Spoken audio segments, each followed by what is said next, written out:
Hey guys, welcome back. Today we're talking all about fixed blade and mechanical heads. We're going to talk about the pros and cons of both, my experiences using both, and also what I'm currently using now, and hopefully help you guys decide which one of these to screw on the end of your arrow this year when you go out in the woods. It's important to remember that whether it be a fixed blade or a mechanical head, these are tools for a job. And just like you might have a multitude of tools in your toolbox at home, it's important to take the right tool with you for the job that you're doing. So let's talk about both these heads and figure out which one's going to be right for you for what you're getting into this season. First off, fixed heads. We're going to talk about the pros. The first thing that is the most important part of a fixed blade head is just that, it's fixed. There are no moving parts on here that can fail, rattle, make noise, deploy early, none of that.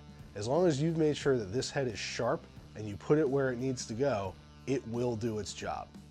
Because a fixed blade head has a smaller cutting diameter than a large mechanical head, a fixed blade head will require less kinetic energy to get a full pass through an animal. That's important if you're taking longer shots, or if you have a lower poundage bow that's producing less kinetic energy, or maybe your entire setup has less kinetic energy. Just because you're shooting a 70-pound bow, if you're shooting a 350 grain arrow, you might not be having the same kinetic energy that a 60-pound bow with a 500 grain arrow would have. So it's important to know what kinetic energy and momentum you're delivering to an animal and which head is right for you. Because these heads require less kinetic energy, you're more likely to get a full pass through whether you hit bone or encounter any type of harder surface.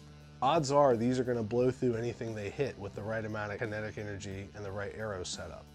That most always ensures a full pass through, which will allow for easier blood trailing, faster blood loss, and quicker down gain. Where I'm hunting in the suburbs, it's really important that I have a full pass through every time I release an arrow. I cannot run the risk of having a deer somehow get a poor shot on it and running around in the neighborhood with an arrow sticking out of the side. That is unacceptable. Can't have that. The fact that a fixed head will always get a pass through for the most part is a really, really good selling point. Fixed blade heads in general are dependable, they're tough, they're hard hitting, and when you have a bow that is tuned correctly, they are spot on accurate. They're very easy to keep sharp. As long as you're not putting them in and out of foam every time you put them in your quiver and take them out, they're going to stay hair cutting sharp and just be an awesome, dependable head that you don't have to worry about. These are really great for any type of hunting, longer shots especially, spot and stalk, you name it. It's hard to go wrong with a fixed blade head. Just make sure that your bow is tuned and that you've taken the time to get the proper arrow set up. It's also very important to always spin your arrows and make sure that these heads are on straight. Even a fixed blade head like this, it's important that you make sure that the washer is on correctly, because just flipping the washer 180 degrees can cause a head to spin absolutely perfectly or terribly. So make sure you're spinning your arrows. All right, now the cons to a fixed blade head. And what's funny is the cons are somewhat similar to the pros. The fact that it has a small cutting diameter, which is positive in allowing a lower kinetic energy, is a negative in the fact that just that, it's a smaller cutting diameter. Also, the larger profile of the blades in flight allow for a larger surface area for planing or catching crosswind or maybe magnifying an error in shooting form. If I'm out west and I'm spot and stalking and I'm on my knees and my body's all twisted up like a pretzel, I'm not going to have perfect form. And that perfect form might result in this arrow not leaving my bow perfectly and that broadhead on the front causing the arrow to plane and missing its mark. And that could be the difference between me bringing home a critter and me having to listen to my buddies joke at me for missing a broadside mule deer at 40 yards. Something to keep in mind. Some people talk about how a fixed blade head doesn't fly right, or those things don't fly true. That's not true. Any fixed blade head will fly with any field point or any mechanical head as long as you've taken the time to tune your bow and build a perfect arrow and spin your heads. It's very important that your finished product of an arrow with a broadhead on it spins perfectly true. If it doesn't spin true, it's not going to fly true. Also, make sure your bow is tuned and make sure that that arrow is shooting perfect bullet holes. If you haven't watched our video on bow tuning, take the time and do it now.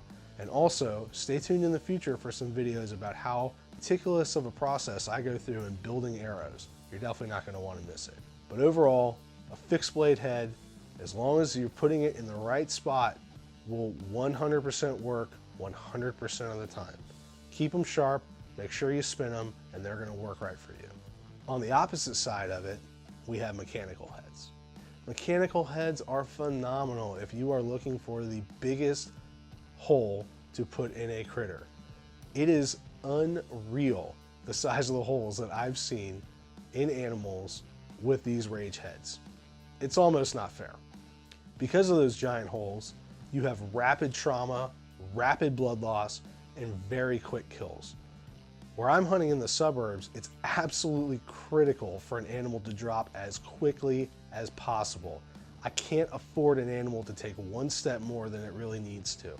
If I can have an animal pile up and be done in 30 yards versus 75 yards, that to me is night and day difference. Along with those giant holes, allows for a little more forgiveness when you're shooting a mechanical head. The fact that this thing is going to open up and look like an axe wound through an animal means that if I miss my X mark by a half an inch or an inch, odds are these blades opening up are still going to catch everything I need it to and do a whole lot of damage to put that animal down quickly, which allows for slight more forgiveness. Even though I'm not going to take that risk, I like having a little bit of an insurance policy there in case something happens and I don't hit the inside out X perfectly. Another bonus to shooting a mechanical head is the fact that they're very small in flight. Due to how small these are in flight, there's much less surface area here to allow for planing or magnifying improper arrow flight, especially downrange. So again, if I'm all twisted up in my tree to get the shot off at a buck of a lifetime, or I'm out west and I'm spotting and stalking on my hands and knees and my body's all twisted up like a pretzel, if the arrow doesn't leave my bow absolutely perfectly because my form isn't perfect, a mechanical head's going to be more forgiving in flight while this is going downrange and maybe not flying absolutely perfectly. Now, just because a mechanical head is more forgiving on a bow that might not be tuned perfectly, or if you have a slight form issue, by no means does that give you the green light to shoot a bow that is not tuned properly or for you to not fix your form issues. Trust me, it's worth it to tune your bow and make sure that the arrow is leaving as perfectly as possible before you worry about what broadhead you have on. Get your form right so you know that you're going to perform well under pressure. Get your arrows right, get your gear right so you know that everything is working in your favor. Don't allow Murphy's Law to creep into your hunts. You're going to have enough weird stuff happen in the woods or bad juju. You don't need to invite more of it on yourself. Pro tip right there. A smaller in-flight profile is a really good thing to have. Now for the cons of a mechanical head, they're pretty simple. The fact that it's mechanical by nature means that moving parts can fail. While it's highly unlikely, especially in this day and age with the higher quality mechanicals that we have out there, there's still a possibility for it. So it's important to keep that in mind. And with those mechanical parts, that means there are parts there that could rattle and make noise, or maybe if you're spot and stalk hunting out west, you catch one of these blades on sagebrush or something while you're crawling around and the blade deploys and next thing you know, your hunt's ruined. Or at least, I'm not going to be coming to full draw and releasing that arrow at an animal. Would you? You can't. How could you risk an opportunity of a lifetime in an animal to have your arrow corkscrew off because you caught it on some bush? Because of the large cutting diameter of a mechanical head, it's important to remember that it requires more kinetic energy to get a full pass through an animal with one of these. This means you need to make sure that you're shooting a heavy enough bow with a heavy enough arrow with enough front of center to generate enough momentum and enough kinetic energy to get a full pass through an animal. A giant hole doesn't do you any good unless you're blowing it through the animal as deeply as possible. I prefer a full pass through on all my shots. I cannot risk having the arrow not pass through. Plus, back to my other point earlier, I have to make sure the deer goes down as quickly as possible. I can't risk having it run a step further than it needs to. And let's not forget the dreaded shoulder shot. When one of these suckers meet bone, it's highly unlikely you're going to get a pass through. Whereas a fixed blade head is going to blow through the shoulder 99.9% of the time, this guy, it's just almost impossible to blow a 2-inch plus cut through a shoulder. Has it happened before? Sure. Am I going to bet my animal on it? No chance. So, which head's for me? Well, while I've shot a lot of deer with both fixed blade and mechanical heads, for me, since the majority of the deer that I shoot are between 12 and 17 yards, and I very rarely ever shoot over 20, I go with a mechanical. It's very important to me that the deer that I shoot go down as quickly as possible. I'm also shooting a 550 grain arrow out of a 31-inch draw length bow at 72 pounds. I don't have any issue with kinetic energy, and I'm fortunate for that. But also, with my shots being so close, and the fact that I wait until I have a perfectly broadside deer that is very calm, with their near side leg out of the way, I'm minimizing every potential negative possible while making sure that I'm putting the biggest axe wound possible through that deer. I can't risk having a deer run one step further than they need to in dropping, so that's why a mechanical is for me. With that being said, if I go out to a farm, or I go out west, or I go out somewhere where I might have a longer shot at an animal, or I have a little more elbow room for tracking that animal where I don't have to make sure it's down in 35 or 40 yards, I'm taking a fixed blade head. I like knowing the fact that regardless of where I put this head, it's gonna do its job. So hopefully this is helpful to you guys to figure out which tool to screw on the end of your arrow when you go out in the field and try to bring home some game. Depending on your situation, one of these tools is going to be right for the job. And it's on you to figure out the pros and cons of each of these and try to minimize the possibility of failure. If you're taking close shots at calm game and you know you're going to hit your mark, maybe the mechanical is right. If you're going to have a little longer shot, or you have a little lower kinetic energy, or you have a little more room for tracking, fixed blade's your guy.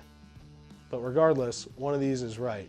And no matter which one of these you're shooting, it's important to make sure your bow's in tune, your form's as good as possible, and your arrow and everything is as perfect as it can be. Well, hopefully this is helpful for you all. Thank you for tuning in. Make sure you hit that subscribe button below if you haven't already. You're not going to want to miss all of our backyard bow hunts, gear reviews, tips, tricks, and everything we've learned in decades of hunting the suburbs. Stay tuned, you're not going to want to miss it. And if you want anything else covered, or if you have any questions, make sure to hit us up on Instagram or leave a comment below.